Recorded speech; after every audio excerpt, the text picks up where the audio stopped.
सी state act के द्वारा दिल्ली को विधानसभा दी गई, परंतु 56 में राज्य पुनर्गठन आयोग की सिफारिशों पर दिल्ली की विधानसभा हटाकर उसको संघ राज्य घोषित किया गया। लगभग 3 दशक तक ये व्यवस्था चलती रही। 87 में सरकारिया कमेटी बनी, जो बाद में बालाकृष्णन कमेटी के रूप में जानी गई, और 91 में 69वां संविधान संशोधन किया गया, और इसके बाद दिल्ली राजधानी राज्य क्षेत्र शासन अधिनियम 1991, जिसमें मैं आज संशोधन लेकर आया हूं, इसको इस महान सदन ने पारित किया गया। और वही विधेयक के अंदर, संविधान संशोधन के अंदर 239A, जिसका मैंने जिक्र किया, उसमें इस संसद को राजधानी क्षेत्र के किसी भी हिस्से के लिए और किसी भी कार्य के लिए कानून बनाने के लिए संपूर्ण अधिकार संसद को देने का काम किया गया। मान्यवर, समस्या कहां से समाप्त शुरू हुई? 1993 से व्यवस्था चली आ रही थी। कभी भारतीय जनता पार्टी सत्ता में आई, कभी कांग्रेस पार्टी ने शासन किया, कभी ऊपर कांग्रेस का शासन था तब हमारी सरकार थी, तो कभी ऊपर कांग्रेस की सरकार थी तब नीचे हमारा शासन था, मगर कोई झगड़ा नहीं हुआ था, सब कुछ ठीक चल रहा था, क्योंकि किसी की मंशा अधिकार हथियाने की नहीं थी, सेवा करने की। कांग्रेस पार्टी ने भी भाजपा के साथ झगड़ा नहीं किया, भाजपा ने भी कांग्रेस सरकार के साथ झगड़ा नहीं किया, और बहुत अच्छे से चल रहा था, कोई डिस्प्यूट नहीं, कोई झगड़ा नहीं। 1915 में स्थिति बदली और यहां 2015 में यहां स्थिति बदली और यहां एक ऐसे दल की सरकार आई जिसका मकसद, मुझे कोई झिझक नहीं है कहने में, जिसका मकसद सेवा करना है ही नहीं, झगड़ा करना। माननीय अध्यक्ष जी अनेक पार्टियों के मुख्यमंत्री रहे, अनेक पार्टियों की मिलीजुली सरकार रही, शुद्ध रूप से सरकार रही, मगर राष्ट्र सेवा करने में और जन सेवा करने में किसी भी पार्टी को कोई दिक्कत नहीं आई। मैं बाद में बात करूंगा क्या दिक्कत है वो, उसकी भी डिटेल बात करूंगा, प्रॉब्लम क्या है वो। प्रॉब्लम ट्रांसफर पोस्टिंग के अधिकार का नहीं है, विजिलेंस को कंट्रोल में लेकर बंगला जो बना दिया है, इसका सत्य छुपाना है। जो भ्रष्टाचार हो रहा है, इसका सत्य छुपाना है। मान्यवर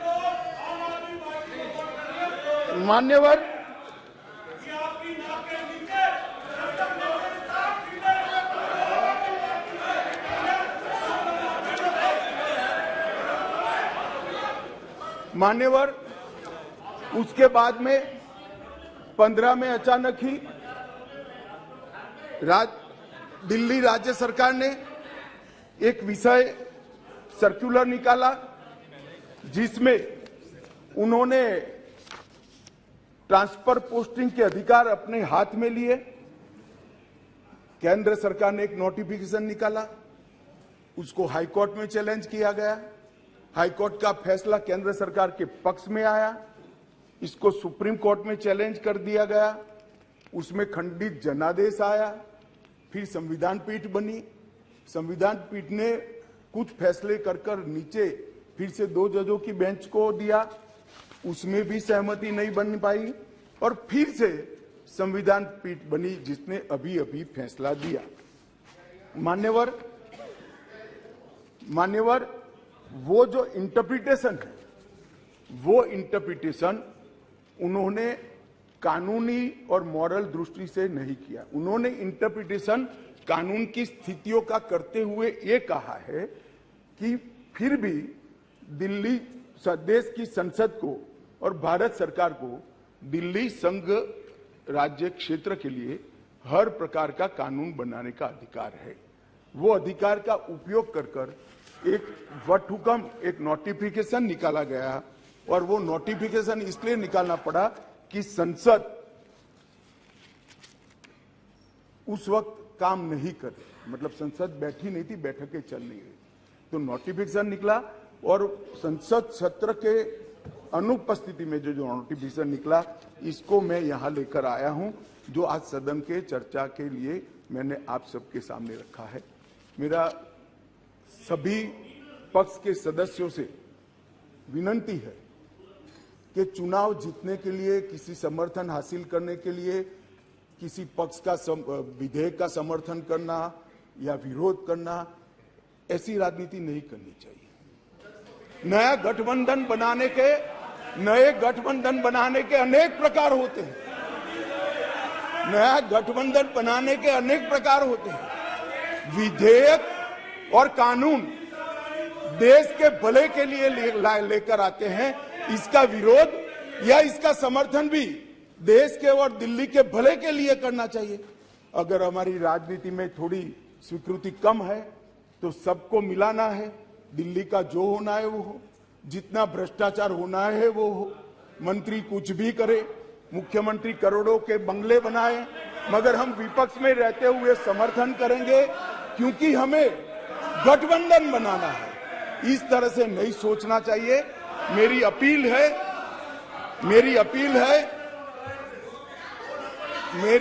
है विपक्ष के सदस्यों को कि आप दिल्ली की सोचिए, अलायंस की मत सोचिए। अलायंस से फायदा नहीं होने वाला है। अलायंस होने के बाद भी पूर्ण बहुमत से नरेंद्र मोदी प्रधानमंत्री बनने वाले हैं। इसलिए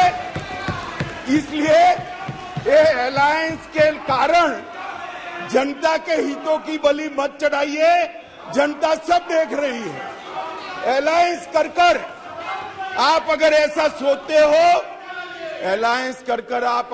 सोचते हो, कि जनता का विश्वास हासिल कर दिया जाएगा, जनता का विश्वास आपको मिला था, मगर जिस तरह से 10 साल यूपीए ने शासन चलाया, 12 लाख करोड़ के घपले घोटाले करे, इसलिए आज वहां बैठे।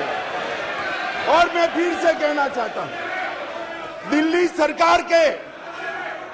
सरकार के घपले घोटाले भ्रष्टाचार को प्रच्छिन्न रूप से अलायंस की गरज के कारण मदद कर रहे हो। पूरा देश देख रहा है और पूरा देश चुनाव में इसका हिसाब किताब करेगा। मान्यवर, मैंने ये सदन के सामने रखा है बिल को। मेरा सभी से निवेदन है कि अलायंस के मद्देनजर इस पर अपना अभिप्राय न करे। देश के और राजधानी क्षेत्र के भले के लिए न्यूट्रलिटी से बात करे।